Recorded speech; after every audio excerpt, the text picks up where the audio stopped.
थोडंसं तेल घालूया. त्यामध्ये मोहरी आपल्याला जास्त घालायची आहे.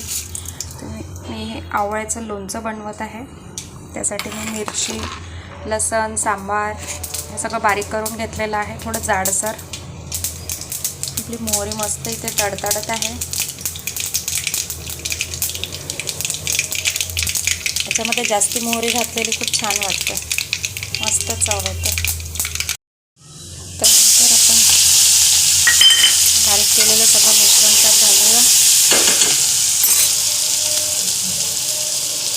थोडीशी हळद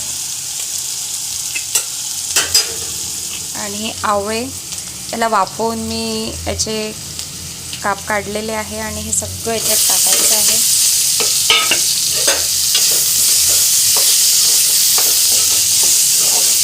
तुम्ही बघू शकता किती छान रंग याला आलेला आहे. यात ओले लसण घातले की खूप चविष्ट होते, पण आता माझ्याकडे ओले लसण अवेलेबल नव्हते, त्यामुळे मी याच्यात आपलं साधं लसण घातलेलं आहे.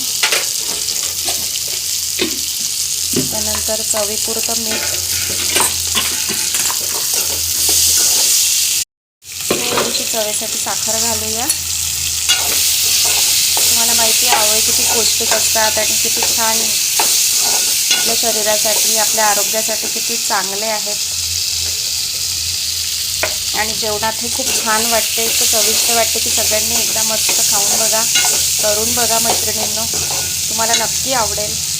आणि माझ्या चॅनलला सबस्क्राईब नक्की करा. लाईक आणि शेअर करायलाही विसरू नका. आवडलं तर नक्की रिप्लाय द्या तुमचा.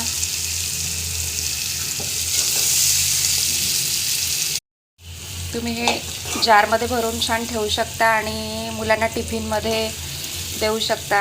आणि तुम्ही जर वर्किंग वुमन असेल, तुम्ही ऑफिसमध्येही छान टिफिनमध्ये घालून घेऊ शकता. याच्याने तुम्हाला नक्कीच आवडेल.